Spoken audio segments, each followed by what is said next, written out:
Defoe, and we want to just welcome you really quick to another Relationship Ministry seminar. Listen, we're not going to waste any time today.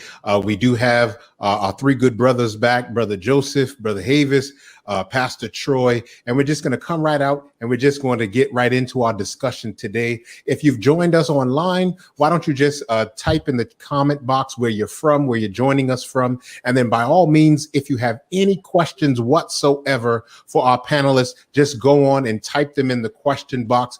All we're doing is rapid questions today. They're backed by popular demand. I'm going to just give you an opportunity. We'll start with you, Havis. We'll come down to Pastor Troy and then to Joseph to just greet the folk and let everyone know just something about why it's important for us to have this conversation tonight. Hey, good afternoon. Havis Terrence Bardui here with Bardui Financial Services. It's an honor to be with my fellow panelists. The reason why you should be tuning in today is simply this. Family and finances is very important. If you don't have it, guess what? It's going to break down. Your family will break down. Your finances will break down. So what I do is I help families create generational wealth. And also, one of the most important things is that I can be licensed in any state in the union. That's it. All right. Thank you, Havis. Having us back on.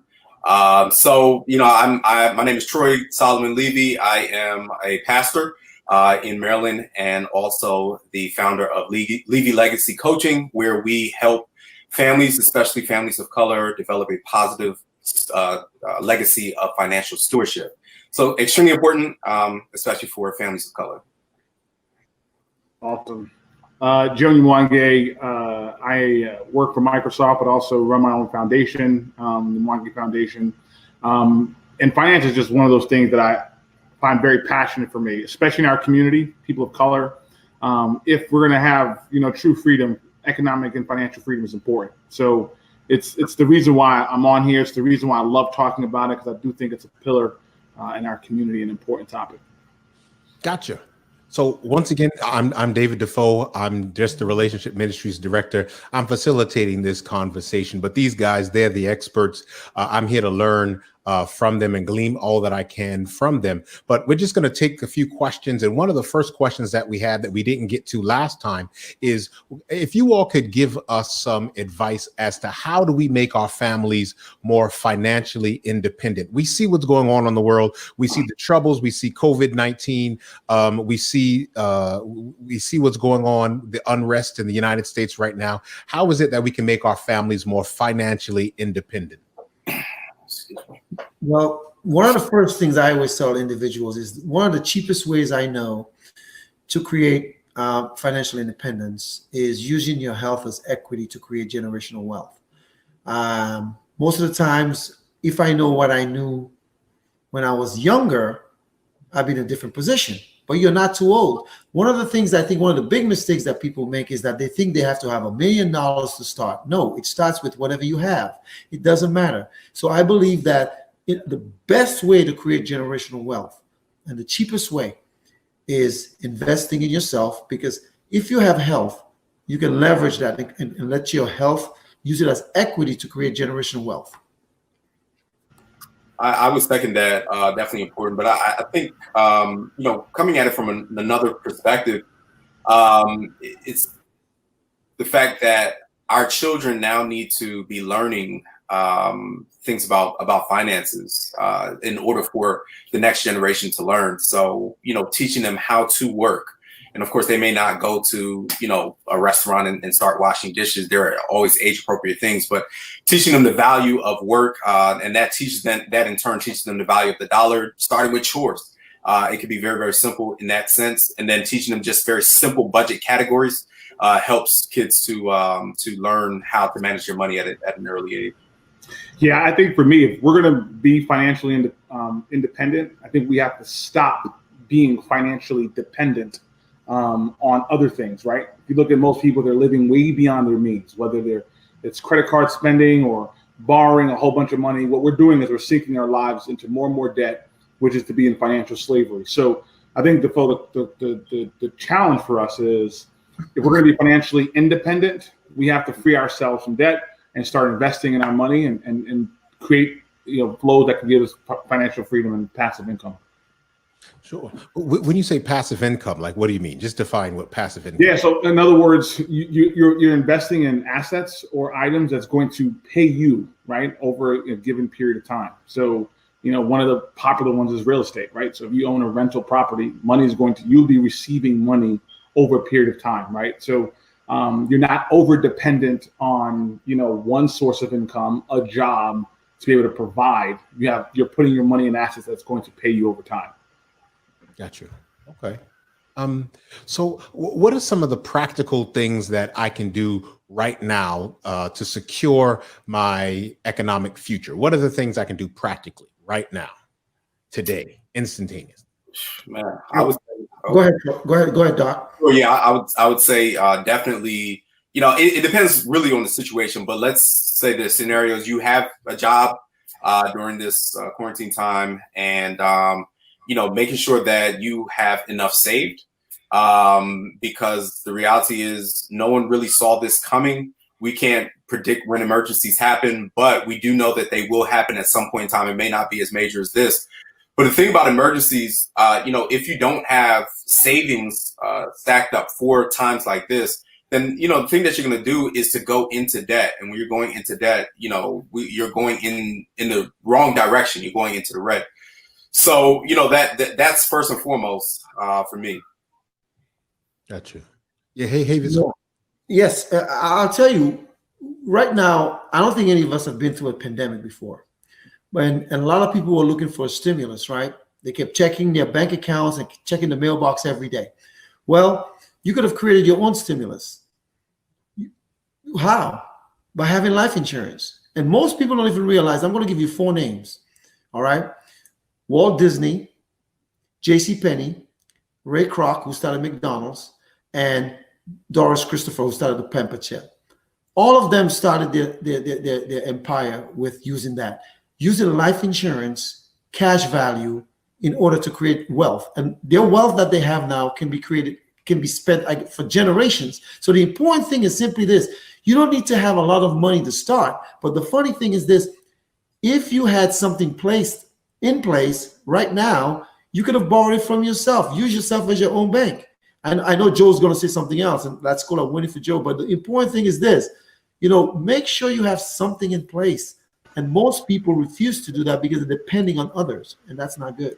Now, Havis, and we're going to come back. We're going to come back to this question, right? But Havis, I noticed that last time you mentioned insurance being the key to, in your opinion, to building the key to legacy, and we didn't really get into it. So tell people a little bit more about what it is that you're talking about, and then what are some of the pitfalls that they should look out for to prevent themselves from predatory practices, even. So just spend a little time talking to us about life insurance. We'll deal with it now, so we don't have to put it off till later. But I know we didn't really deal with it, or we may not have given you enough time to talk about it last time. But just give us a little snapshot so that people listening can know what it is that you're talking about. All 4 of us right now are sitting in our homes, and every house has a foundation. So your foundation has to be insurance. Insurance gives you guarantees.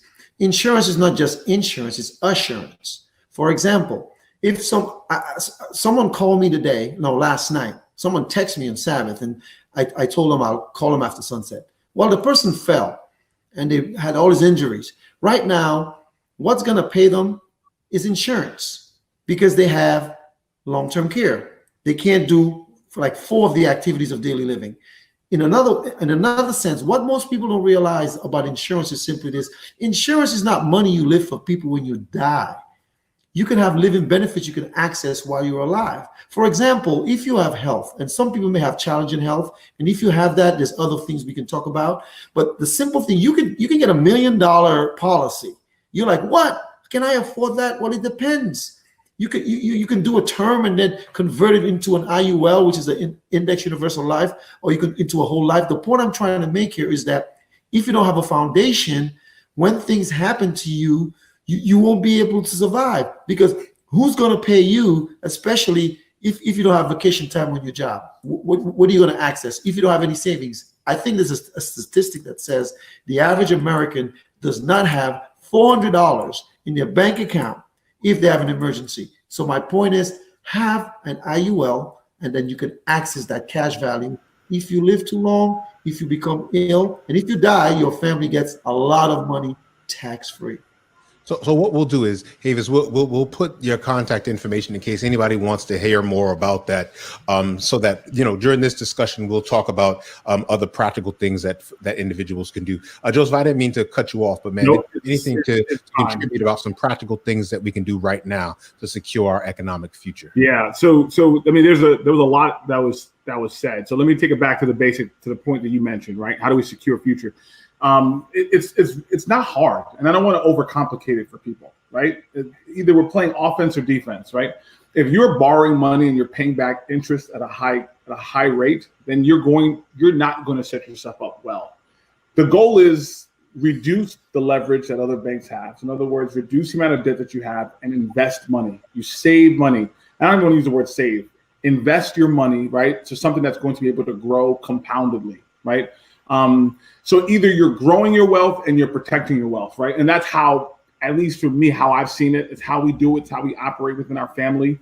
I think the more we complicate it for our viewers, people get lost. Finances is scary, right? It's weird. It's a tough topic. So I think it's if we put it at its simplest form, reduce the amount of money that you're borrowing, save and invest more of your money, right?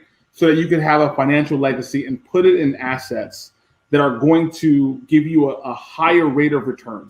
If we can create multiple streams of income, that's how we're going to stabilize our families. It's how we're going to build generational wealth. And if I do this right for my kids, and I do this for my kids' kids, the Bible says a good man leaves an inheritance for his children's children. If you start doing that, we're going to lift a whole generation of people up. And I think that's why I don't want us to lose sight of what's important. Okay. Anything else to sort of share on that from anyone? Yeah, before you go, Doc, let me just jump in real quick and say this. I like what Joseph just said about, you know, leaving an inheritance for your children's children. I think there was a song by Billie Holiday that said something like, "Mama may have, Papa may have, but God bless the child who has his own." You look at this stack right here. This is 4 cases that I'm working on, and I'll tell you, Dr. Defoe and Dr. Levy, one of them belongs to one of your colleagues, you know, who now is in Texas. The important thing about this, Joseph talked about debt. Well, what if you can get out of debt in 9 years or less without spending any additional income and creating generational wealth? The only way I know how to do that is using that concept of the 4 people I just talked about earlier. Most people don't understand those concepts.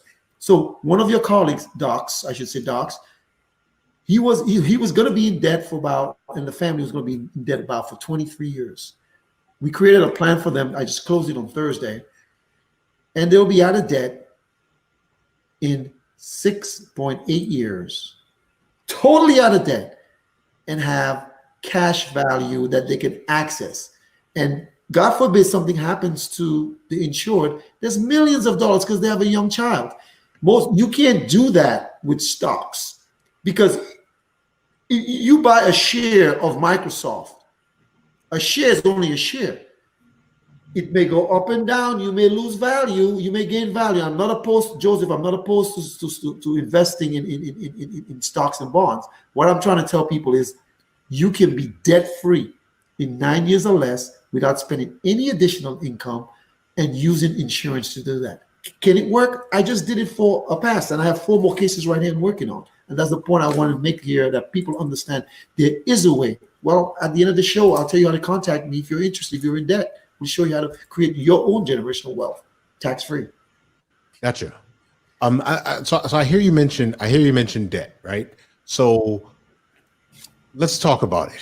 What should a household budget look like for households that are in debt, households that may want to invest, and households that may be interested right now in securing their future? So those 3 categories. If I want to budget, how do I budget if I'm completely in debt, completely underwater? How do I budget if I want to make some investment? And how do I budget if I want to secure my future? Dr. Default, I would say that the best way to get on financial footing is to get out of debt as quickly as possible. That's something that, and it's not just pie in the sky. That's something that my wife and I have done. And doing that a few years ago is what has set us up for a really, really great future. I mean, just the cash flow that we're able to free up to invest in ourselves. My wife is going back to school in the fall. And other financial things that we've been freed up to do. To me, that is just the number one thing. So I would say if you have any consumer debt, meaning anything besides your home, that you would make that the priority. I would suggest that, and I understand greatly how important investing is for the future, like retirement and whatnot. My wife and I, we do that. We have that, but the first and foremost thing is to get out of debt. And when people do that, they'd be so surprised how much they're freed up to do other financial things. To me, that is one of the most foundational things. Gotcha. Yeah. Joseph, anything to share with that? And then. Yeah, I agree. Like, it's funny. I talk to a lot of people about this, and we lose sight of what a real need versus a want is, right? So I think if you really want to attack that, it's a behavior issue, right? So you got to look at things that are needs and be honest with yourself. If we need this, that's fine. And I categorize needs as you have the place to live, you have food to eat, and you can transport yourself. If you can do those three things, then you're fine. Outside of that, a lot of things are luxury, right? You don't need to go to a restaurant, right? And you don't need to continue investing in, extra piano lessons or whatever the case is. And so I think the important thing is, to Troy's point, is Dr. Levy is like, all right, look, figure out how we're going to prioritize debt, knock that out, and that's how you budget it. You look at your income that's coming in and your expenses, take care of your expenses, your immediate expenses, but going after knocking down some of those debts. That's how you budget for the person who's swarming in consumer debt. Hey, Doc, before you continue real quickly, what people have to realize is that if you don't know where your money is going, you're in trouble. You need to document it. I say buy everything using your debit card. If you don't know how to do a budget, contact me after. We'll tell you how to do it. But the important thing is, if you can track, if I look at your statement, I can tell you how you live in. Your bank statement, I can tell you how you live in. You said debt, invest, and secure. The first thing is you got to track it. You got to put it down. And the funny thing is that most people, what they do, they don't transfer it. You have to transfer that debt into wealth. And the only way I know how to do that, because if you're on a fixed budget and you're earning X or Y or Z, there's a lot of people who they might have a credit card, for example, or a consumer loan. And I know the minimum payment may be $50 and they're paying $150 and they have like a $10,000 credit. I'm like, no, don't do that. Let me show you. Pay the minimum, and I can show you how you can get out of debt, pay it off, and at the end of it, Doc, at the end of paying it off, you have wealth. But if you do it the other ways, making double payments of mortgages, I frown against that. I frown, because check this out. If you have a mortgage about $300,000, but you have $400,000 saved, you're not in debt. You know why you're not in debt? Because you can pay off that mortgage anytime. But if you have a mortgage of $300,000, you got $52.25 in the bank, you're in debt. And I'm saying to you, I can teach anyone how to get out of debt and create generational wealth. But what's the pathway to do it if they don't want to go insurance route? Like, so giving people more than one option. Yeah, I would actually strongly disagree with Davis on that point, because debt isn't just about personal finance in general, but especially debt isn't just about numbers. It's not just about mathematics. This is a psychological thing. And I know for myself, I can only speak for myself and my family, and even the clients that I have that I've helped to get out of debt. Man, when you're out of debt psychologically, man, you are free. And that is not something that you could put a number on. That's not a mathematical concept.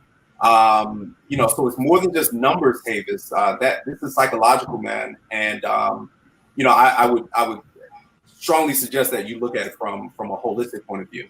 I think the doc misunderstood my point. What I was trying to say, Dr. Levy, is simply this.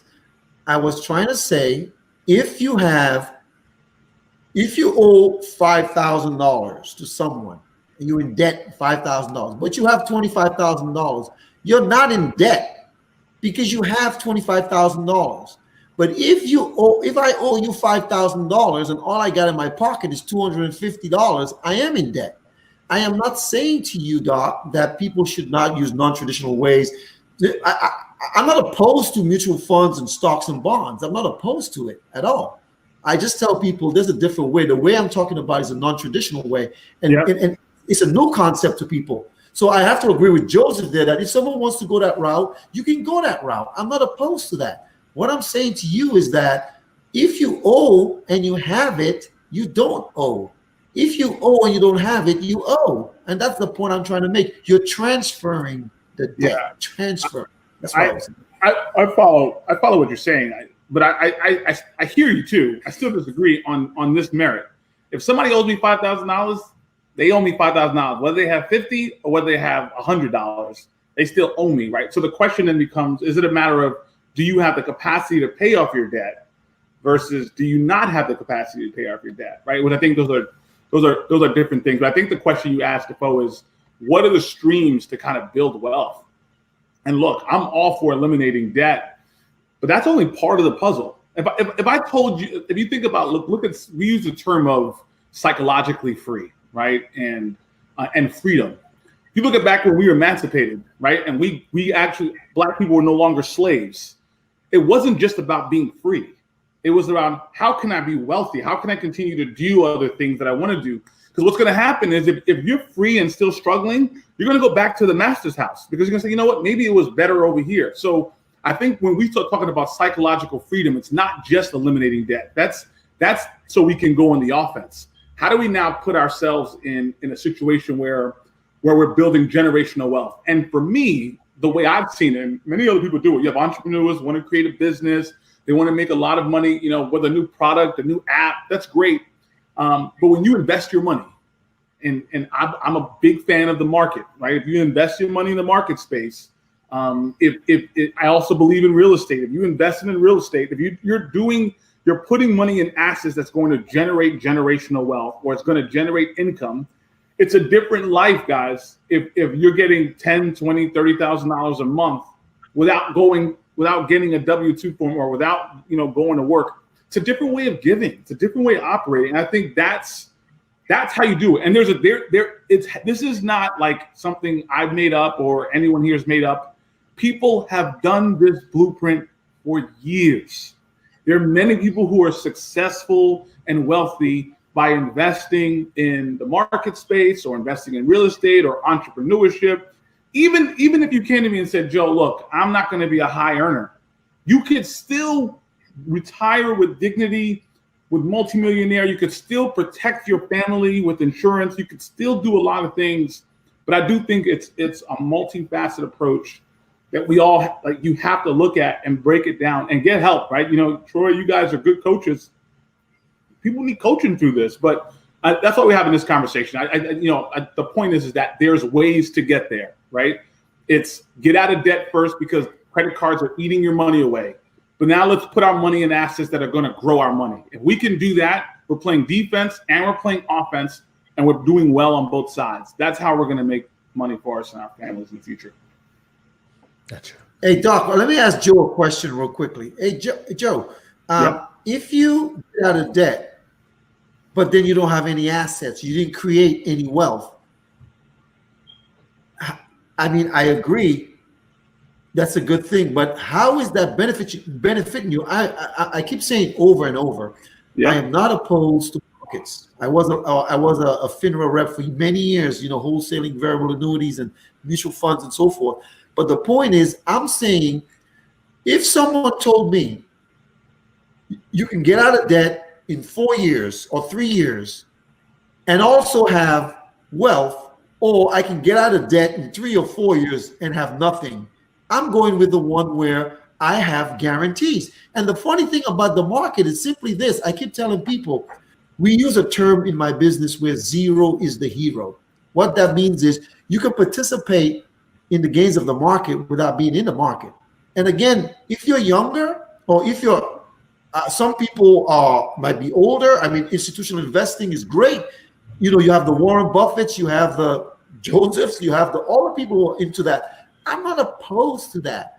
And what I'm trying to teach people, or make people understand, because this concept is so new, the last few years, people don't understand. It's been around for a long time, but the average person, they just know, go to a bank, put your money in a bank, and listen, I saw someone in New Jersey last Wednesday via Zoom. Yeah.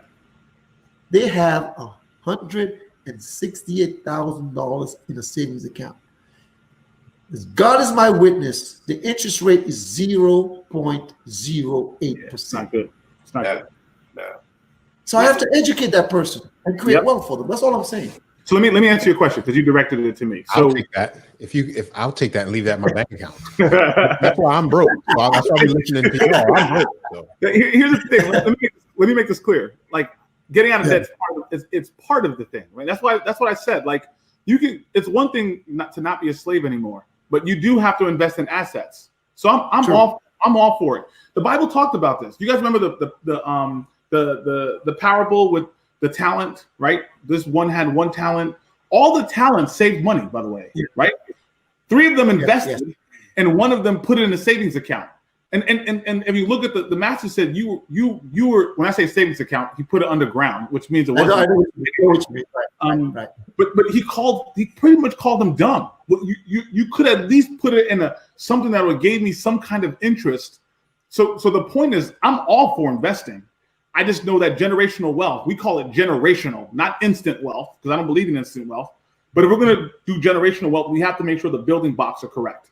And I don't want to invest in or put money in things that are extracting or eating away from my wealth, right? High interest rates, payday loans, all these other good things. I'm going to put things that's going to build my wealth and assets. And that's what the market does. That's what real estate does. That's what opening business does. That you creating an opportunity to do it. I just look at certain things that I know that why would I put my money here? I look at the track record, and that's how I built from my own personal wealth. It's through ways that are tried, that have worked, and over years, not in a moment of time, but over years, have proven to be very successful. Gotcha. All right. So, Troy, there was one thing that you talked about last time. You talked about the 3 different, or maybe it was you, Joseph. One of you all talked about the 3 different categories that you have for your children, right? I've heard from many people, we're talking about family and finances. I've heard from many people, how do I develop a financial literacy program for my child or my children? Or let me know if you know of any financial literacy programs, or how should I start? One way to break generational curses is with generational information. How do I develop financial literacy for my children? Absolutely. You start with that, man. Yeah, sure. First and foremost, our kids, they're going to do more of what's caught than what is taught, right? So we can tell our kids till we're blue in the face, hey, you need to save, or hey, you need to spend money wisely. But unless they see us, putting something away in savings or spending money wisely, or avoiding debt, all those kinds of things, then they're going to fall right into those same habits. So that's first and foremost. We ourselves have to have correct financial habits. But secondly, we can be intentional as parents, and it takes some age-appropriate things. And I think I mentioned this earlier in the broadcast, that my kids, let's say my oldest son is 10. I have a 10-year-old, 7-year-old, and a 3-year-old, or 4. Whenever I forgot what it is. That last one is killing me. Anyways, for all of them, I have different things that I have them do around the home to make sure that they are working. I don't give allowance at all. You have to work for everything that you get. And so they and it doesn't mean that everything that they do around the house that they get money for is not like that, but we do have certain things just so that we can train them as to how to work to get their money. We train them with spending. There's some things that they can spend their money on. There are other things that they cannot, because it just isn't as wise of a spend. And then in terms of budgeting, very, very simple. That the simple budget that my wife and I do for them is not intricate. They don't buy groceries or anything like that. Just 3 simple things that they do. Number 1, They save. Number 2, they have put money away for spending. And number 3, they put money away for giving. They bring their little dollars to church. They give it in Sabbath school or kids' church or even a regular church as well, just so that they can exercise those giving muscles. So those are the 3 things. It's not complicated. When they get older, we'll complicate it a little more when when their spending gets more complicated. But that's about it. And I highly recommend that for all parents to do for their children. I think someone asked a great question. I think it was Elder Winston Lucum from Ephesus in Richmond, Virginia. The question he asked is, how do we build generational wealth if our children aren't interested? And that's an excellent question as we're discussing right now. I'll just give him a quick answer. I have a client who's a clinician in Louisiana who has a 4-year-old daughter. And basically what we did was we created generational wealth. The 4-year-old is not interested. What does the 4-year-old know? That 4-year-old will retire as a millionaire. Listen, getting an income tax-free, by the way, of about $170,000 a year tax-free, not including a 401k if they have one, a pension if they have one, or whatever else they did, with a simple concept that we use through insurance. And I keep saying, I keep going back because that's what I do. I no longer do the other stuff. What I'm trying to say here, the simple answer to this question is you can use your health as equity. And most people, if you're young, you have health. Most people, as you get older, it becomes a little challenging. But the thing is, you can do it. Your child don't have to want to do it. You got to do it for them. And I like what Troy said, everything they get, they earn. What Dr. Levy said, everything they get that they earn. But then you start doing for them prior to them getting to that age, and then you keep showing them. So after they graduate from college, that kid will be able to buy a car cash free. Will be able to put a down payment on a house and still have funds and still have compounding interest.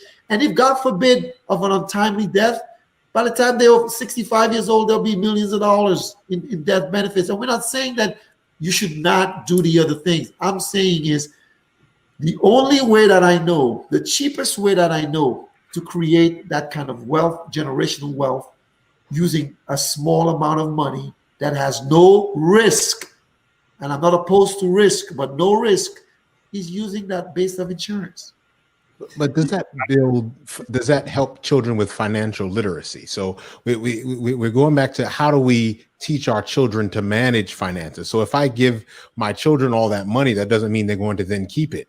Correct. Well, Bill Gates, I think, or someone like that said they're only giving their kid like 10 million. I don't know, something like that. Yeah. I mean, I wish my dad gave me 10 million. Go ahead, Joseph. This is the thing. We don't talk about it. That's what it comes down to, Defoe. Like, it's not ingrained. Think, especially people of color. Where do we spend a lot of our time, right? Growing up. It's in our house. We're learning a lot of stuff at church, in our school. In those 3 areas, nobody's talking about money, right? So you can't expect me now all of a sudden, 21 years old, to be a guru or understand or like or appreciate money. So it starts at a young age. And I loved how, Troy talked about, like, you start teaching them this idea of earning, right? Okay, well, and then you're teaching them sacrifice. Well, I can't get anything I want. I have to be able to give up something, right? And then you teach them life skills. But even with all that, that's abstract. There has to come a point in time where you are talking about dollars. You are talking about money. And this is what I learned about children. Like, they're much smarter than we think. So, like, don't think, oh, they're too young. Oh, wait till they're teenagers. No, you could tell a 5-year-old, a 6-year-old, a 7-year-old about $1. You could tell them and correlate it to their toys and correlate it to stuff. So there's tons of programs out there, games, books on how to do it. But listen, if we push the needle on all 3 facets, Defoe, meaning we're pushing the needles in school, we're pushing the needles at church, we're pushing the needles at home. By the time they grow up, we're going to start thinking economically. We're going to start thinking liberated. We're going to start thinking freedom. And that's what's going to give us the leverage we need to be effective, regardless of what happens in society. And I'll just add this. You better believe that in other cultures besides Black culture, mainly white cultures, man, they talk about these things. I can't say about school, but I would guess that they would. But at home and at church, they don't avoid it.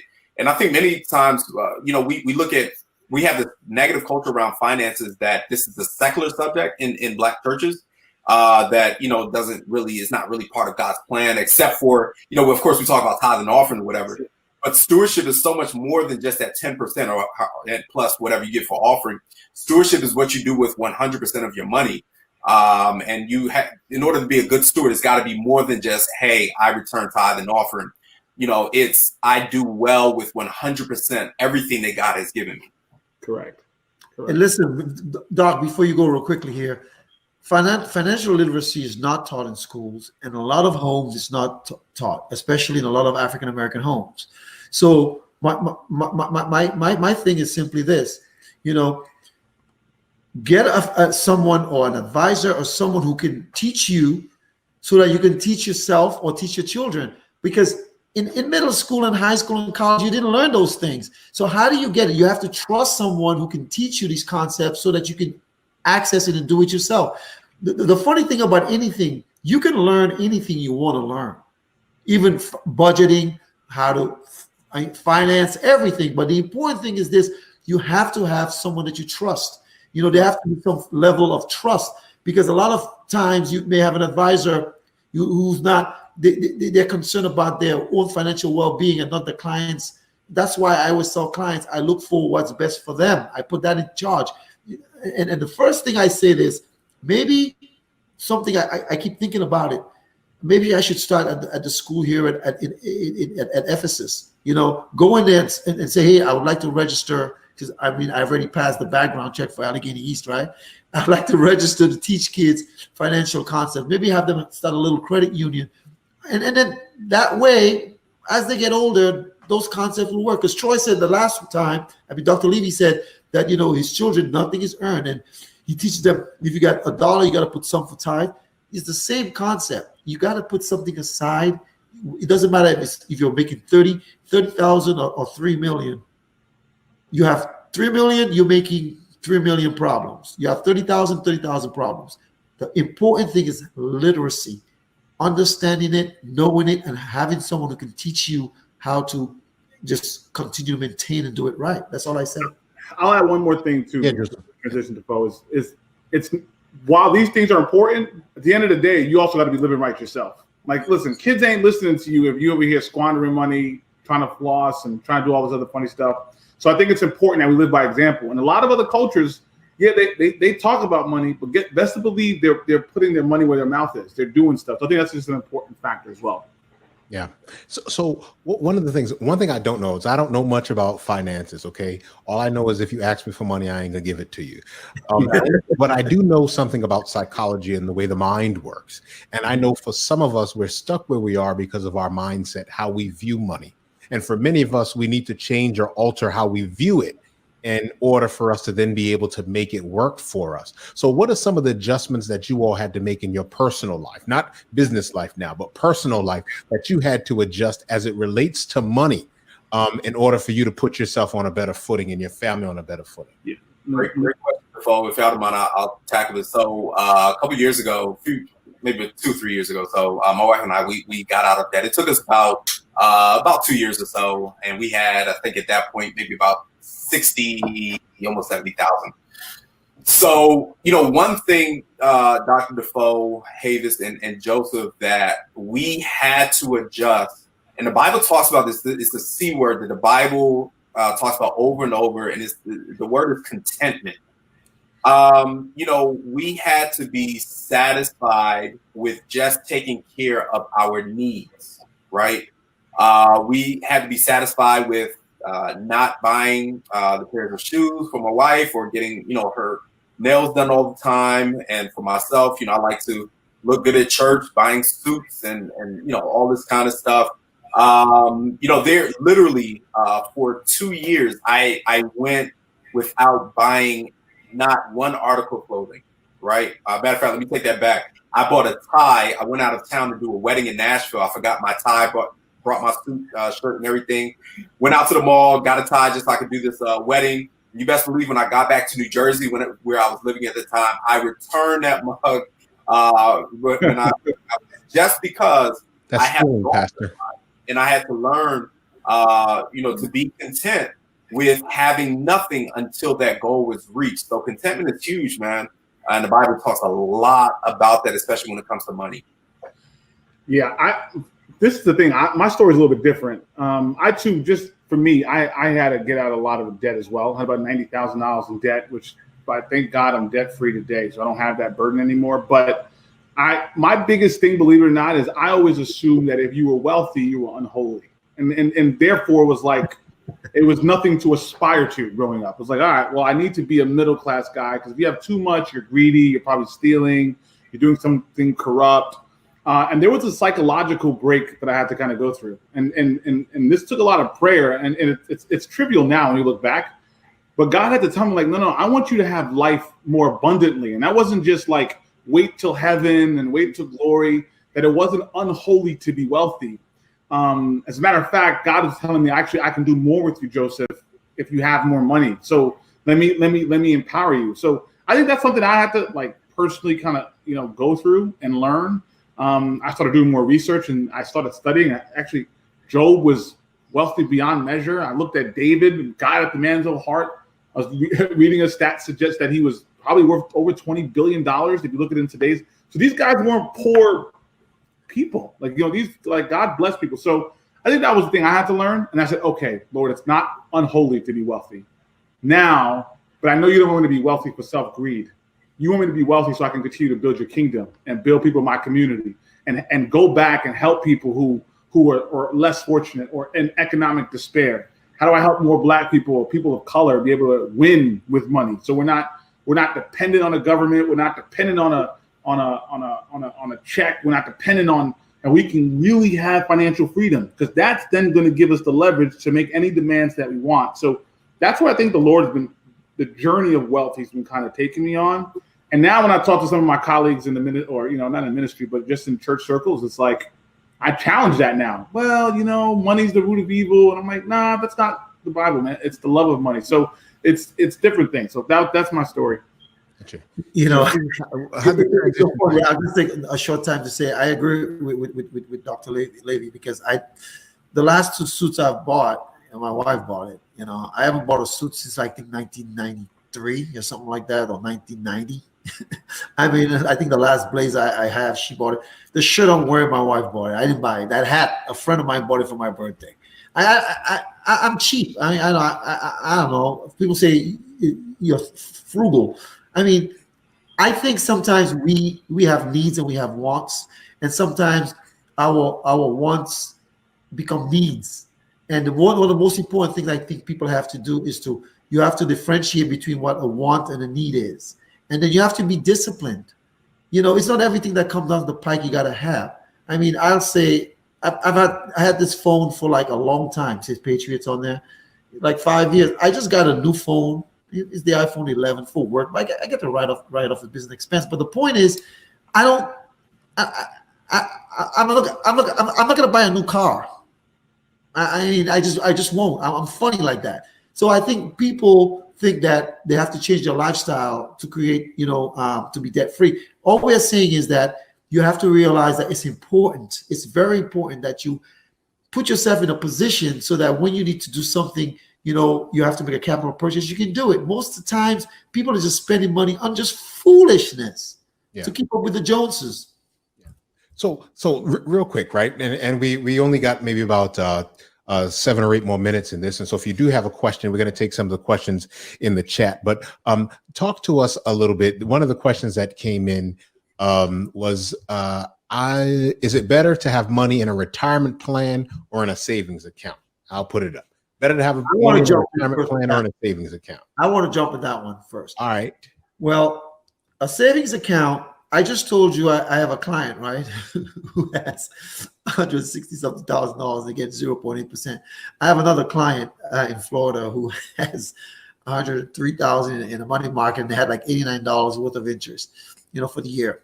I think it's foolishness. I believe in tax-free retirement. If you have a 401k, if you have a TSP, a 457, a 43B, you know what it is? You guys are ministers. You probably got 43Bs or 457s, right? The point is simply this. what you did was you said you went to a deal with the government, and the government said to you, you put up all the money, you handle all the overhead, you run the business, and in 30 years, I'll tell you how much you owe me. That's what you all did with a 401k and a 403b and a 457 and a TSP. What I say is you can do it tax-free. There's a book by Patrick Kelly called The Tax-Free Retirement. It teaches you concepts that people don't know about. I'm the non-traditional guy. So which option? I'm sorry? Which option they said retirement fund or savings account? I say a tax-free retirement, not savings. Use that savings. I would use that 168,000 and create it into millions for saving for retirement tax-free. That's what I would do. Gotcha. Yeah. Troy, I don't know. I'm not putting in a savings account. It depends. Well, let me say this. Depends on the need. Like if this is just an emergency savings fund that you need quick access to, you're not making money off it. You just need to be able to use it. Same day you have something, you can keep it in a savings account. But if we're talking about generational wealth, right? You need to put it. That's a vehicle I would use. I would use what we call even a Roth 401k if they have it. And all Roth means is it's going to be tax. You're not paying taxes on the growth and the money that's in there, right? So that's how I would potentially leverage it. But to answer your question, I'd lean towards a 401k if it's investment purposes. Retirement is definitely a long-term game. This question is really a question about, short-term versus long-term savings or what have you. Retirement is the long game. The savings account, only thing I use my savings account for, and for Havens will probably disagree with this, I strictly use it for my emergency fund. I would never put $100,000 in there. I can tell you how much I have. I'm not going to, but what I have in mind is strictly shut up, Defoe. Let me hold something, brother. Let me hold something. Emergency, if our health declines or if one of us loses our job and we have to, or our boiler breaks or something on our car, which happens all the time to everyone. That's strictly what I use my savings account for, and that's strictly short term versus long term retirement. We have both, so Gotcha. And Defoe, before you continue, this is a tip. It's a free tip for everybody's watching and everyone. If you have a TSP, a 401k, a 457 or 43B, and your company matches, you only contribute to what they match. It's free money. And after that, you use the rest that you can access tax-free. There's taxable, tax deferred, and tax-free. The best is tax-free. Tax deferred is the second best, and taxable is Uncle Sam got to get his. And I think as I'm listening to this, and I'm probably in the situation that a lot of people are on and that are listening to this, what I hear from you all is that I need to sit down with someone who's smarter than me, who understands how money works, and I need to get some advice from them where I can also sue them if they steal my money, right? Exactly. Of course. I have to be able to be protected. If you steal my money, I'm going to come for you. Yeah. I agree. Right? You always have control over your own money, though. That is true. You steal it. Hey, Doc, you were saying you being a clinician. I mean, I'm opposed to sitting on the couch, but there are times you got to go sit on the couch. And if I need to talk to someone about what I need to do, I need to talk to you. If I'm having some mental challenges or if I'm having some emotional or some anxiety, I should sit on your couch and talk to you and pay you. The same way with us and with me in what I do. I have to have I have like $2 million worth of insurance, what's called E&O, because I make a mistake. The point I'm trying to make here is simply this: seek someone that you trust who can give you the proper advice. And it's get multiple opinions. I'm not sitting here saying I have all the answers. I don't have all the answers. I like what Dr. Levy's saying. I like what Joseph is saying also. There's different things you can do, but make sure that whatever you do, you talk to a professional. Sometimes you need to do that. And that professional needs to have a reasonable rationale for, what they're saying as well. So awesome. Good stuff. So two quick questions came in, and we're just going to go through these real quick. What are your views on distributing retirement funds among ETFs and dividend stocks? See, I don't even know what this means. I know I'm broke. Are these risks too high? Well, Joseph, tell me what ETFs are and dividend stocks. Well, I mean, so I know what a dividend stock is. these are just type of funds, right? So you think ETF, just think of, and I'm trying to make this as simple so I'm not confusing people. Dividend stocks are just, stocks that pay back dividends, so you get money back. When I think long term, I'm thinking 401k. I just keep it simple. Like, don't be too. And it also depends on your risk tolerance and where you are. But I'm keeping it simple. Invest in some good stock mutual funds that are diversified, right? You don't want to gamble too much with your future, right? Like putting your money in, one stock or an individual stock is too risky. So I'd keep it safe with, some mutual funds. There are some ETFs that are okay as long as it captures a breadth of different type of stocks. And then more importantly, you have to look at the prospectus. How has it done, right? So just make sure whatever fund you're investing in, and this is for the viewers, they do a really good job at telling you, how they've done over the last decade or 20 years or 30 years. So just spend a little time reading the prospectus. If you have no interest in that, talk to someone. They can walk you through, and you can be able to do that. But for me, I'm diversifying from big companies, small companies, mid companies, international companies. I'm kind of divvying it up, but I wouldn't recommend going individual stocks for retirement purposes. So when you say diversification, that means spreading your money out over many different places. Yes. Yeah, and also, Doc, what happens to a lot of people at times, a lot of people may have like a retirement account or they want to start doing something. One of the simplest ways you can start, if you're going to do it, and I'm not licensed to give you advice on securities anymore, but I'll preface it by saying this. The safest way you can start is mutual funds. Buy some no-load mutual funds. Companies like Vanguard and companies like that can help you, and you can diversify. You have a blend, you have small caps, large caps, things like that, and values funds. But if someone wants to do that, but make sure you talk to someone who's licensed and can give you that advice. I mean, I know that stuff. And I used to do it. I no longer do it. But I always tell people, talk to someone, make sure they have a license. Don't let them do a Madoff on you. Gotcha. Troy, start with this one, man. Is it that we should not put our money in the bank? And also, is it wrong to use your savings to invest in higher education than assets while you're young? Great question. So I'll attack that first one. No, it's not wrong to put your money in the bank. Just understand that putting your money in the bank isn't a long-term plan, right? So long-term for me would be mutual funds. I haven't invested in anything or long-term invested in anything besides mutual funds at this point. Some people do single stock. I wouldn't necessarily recommend single stock for long-term like retirement. But putting money in your bank is just strictly if you're doing a checking account, you're taking care of day-to-day things. If you're talking about the savings account, for me, that is only for my emergency fund so I can have really quick access. And that, I don't have more than 3 to 6 months of expenses saved in savings accounts. That's about it. Once I get above that threshold, that is going into long-term savings. That second question there, is it wrong to use your savings to invest in higher education and assets while you're young? No, not wrong at all. The best thing that you can invest in is in yourself. So for higher education, of course, you want to, study something that makes sense financially, where you would be able to receive that return on investment (ROI) on school, unless you're getting scholarships or what have you. I love knowledge. I love to learn. If I could just be a full-time student for the rest of my life, I probably would. But of course, I have to make money to support my family. And so if you're just paying for school, just to do it, and you're coming out of pocket to do it, and no real return on investment, I wouldn't do that. I certainly wouldn't do that.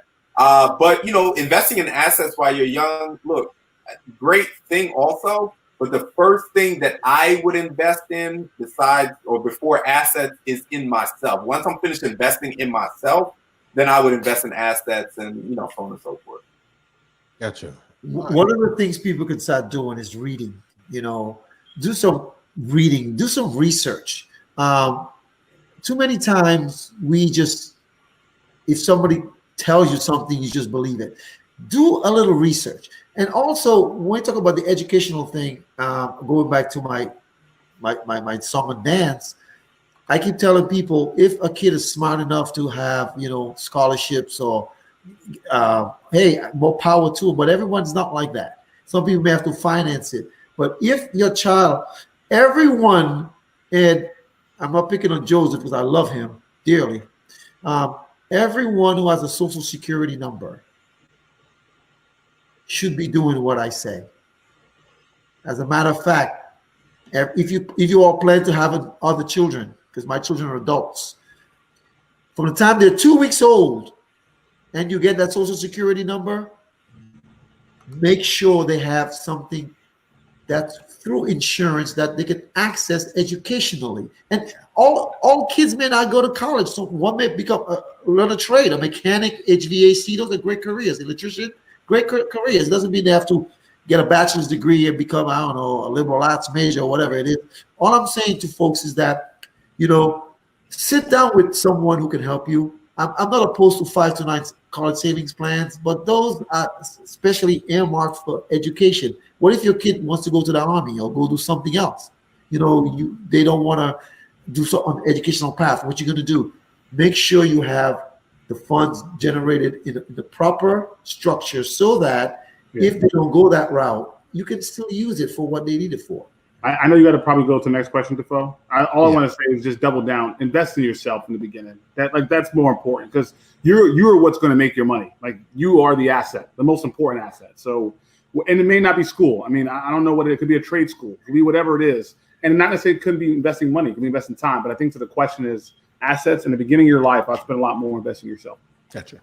I want to throw up this last one from the audience, and then I want us to tackle this one last question that we had on our list prior. But what books do you recommend? Like everybody recommends someone or something to someone who may want to expand their financial knowledge as to something to read. I'll give 2 books. One I said Patrick Kelly is The Tax-Free Retirement. It's a very simple book that talks about the concept that I talk about. And the second one is by a guy named Douglas Eze, E-Z-E, Creating Generational Wealth. He's based in Maryland, actually. He's one of my colleagues. I'll get you a copy of that book, Doc. Dr. Defoe, I'll get you a copy of the books. I'll mail both. I'll get you 2 copies. Who's the author? Douglas Eze, Eze. Like is an Easy the Raptor? Yeah. Okay. It's a Nigerian name, so you say Eze. I think you say Eze. It's called, and his book is an awesome book, and also Patrick Kelly, Tax-Free Retirement. What was the name of the book? I'm just putting it in the comments. Creating Generational Wealth. Okay, Joseph, anything you got to? Yeah, a book changed my life. Rich Dad Poor Dad. It just helped me rethink the importance of assets versus liabilities. Another one is The Millionaire Next Door, which I thought it really talked to people who are building well. What does that millionaire look like, right? Not flossing. These are people who are doing it the right way. Rich Dad, Poor Dad. And the second one was? The Millionaire Next Door. All right, Troy, any recommendations? Yeah, sure. I read one a few years ago called The Jewish Phenomenon. It talks about Jewish people, not necessarily religious Jews, but it could be religious Jews, but ethnic Jews, and how they approach finances and just everything from how they select careers, how they come together as a community, how they spend money. That was a very good book to help in that regard. All right. And so this is the last one, and then I think we've run out of time.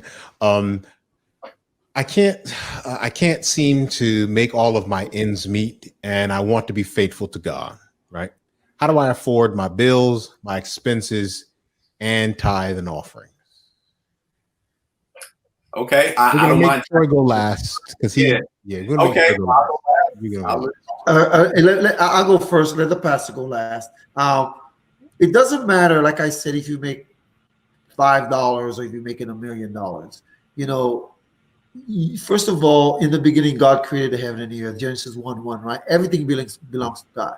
So if you believe that, you got to return a faithful tithe, and then a liberal offering. So what I tell people, it doesn't matter how much you make. What does it say in Malachi? He says, try him. Try him and you will see. The important thing is that I think sometimes what happens to people, they say, well, let me pay my this and that and I'll come back to God. You got to trust God.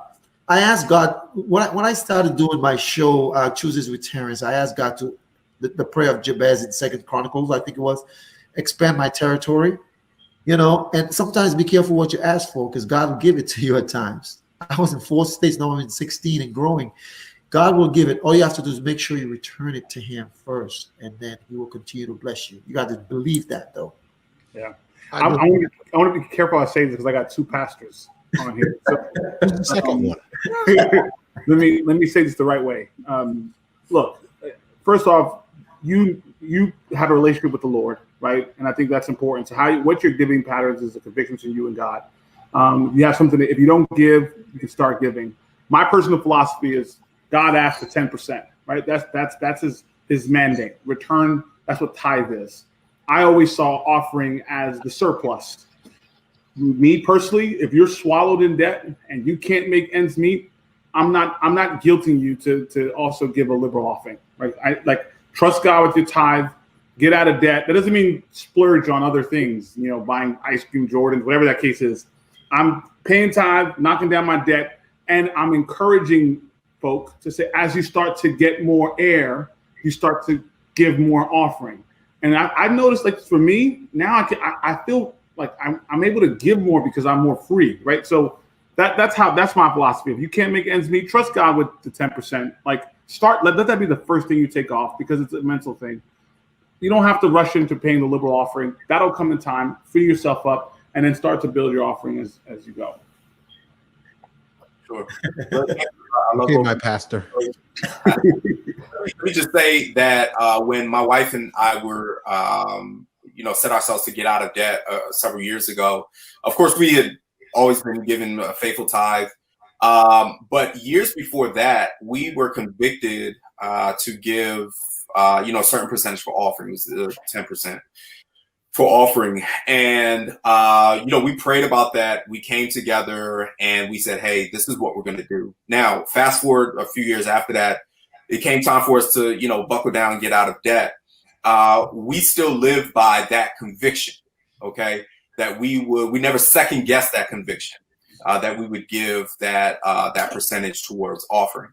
Now, let me say that, that doesn't necessarily have to be a blueprint for what everyone else does. If God hasn't necessarily convicted you on a certain percent, or you haven't decided between you and the Lord, I'm not here to mess with anyone's offering. If you give $1 in offering, and that's between you and the Lord.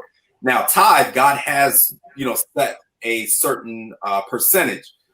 But, if you don't, or come down on offering or what have you, that's between you and the Lord. But you need to live by your personal convictions. Now, I don't have any regrets of, returning a faithful offering or, that same percentage of offering during the time that we were getting out of debt. Could we have used that money to get out of debt quicker? Well, sure, maybe. But we don't know the unknowns in that situation. Did the Lord bless in that situation to, expedite our debt payoff? Maybe he did. I don't know. But all we know is that we had convictions and we stuck by those convictions. That was between us and the Lord. Yeah. I think that's very important. No one has ever had less by giving God more. Right. And so if you are struggling with that, then just out of your love relationship with God, you work that out. But listen, I want to thank all of you for coming on and for this very spirited discussion. Make sure if you watch this that you share it with someone else. And I just want to give you all 15 seconds to just give a last word to people, to what you want them to know. And then I want you to make sure that you also let people know if they need to get in contact with you, how they can get in contact with you. Havis, I'll start with you, and then we'll go to Troy, and then we'll end with Joseph. Okay, sure. Guys, talk to a professional, a licensed person who can give you the right advice. I think it's very important. As I said, solidify that foundation. Please do that. And my name is Havis Terrence Bardui with Bardui Financial Services. You can send me an email at Bardouille, BARDOUILLE, financialservices@gmail.com. My office number is 434-535-6099. And my cell phone is area code 864-607-1361. I'd be happy to hear from you if you have any questions for me. Great. Thank you. So, if you want someone to walk with you that has been there, like I said, my wife and I, we got out of debt, and we did this. We grinded. We did what we had to do, lowered our expenses, and increased what we were paying towards debt. We've actually gone through this. It's not pie in the sky. We have done this, and I'm willing to walk with you to eliminate debt once and for all from your life. Hit me up at TroySLevy.com. Troy S as in Solomon Levy.com, or you can DM me on IG, on Instagram. And that's at Troy Solomon Levy. Make sure that you do that.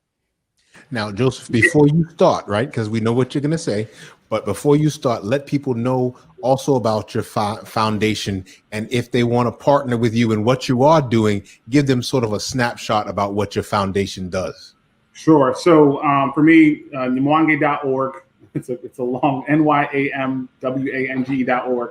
The premise of our foundation is really just empowering urban environments one child at a time. And we do that through scholarships. We promote a birthright trip where we sponsor kids to go to Africa to learn more about their history. And we do a lot of community service work. That's a big part of it. Financial literacy is also a big component. And so we're launching out some development training, which we partner with Troy and a couple others to teach kids about advocacy and also how to be financially literate. So, that's so many things that we're doing. I encourage you to participate, or at least if you have any interest in joining, again, www.nimwange.org. That's the foundation. The one part I do want to say, though, on top of that, is this is all about financial freedom. And I think, especially in our community, one of the things that's really gripping us and is we're being locked in and sucked in is financial freedom. I'm telling you, I've been on the other side where I was swarmed in debt. I'm in a much better position.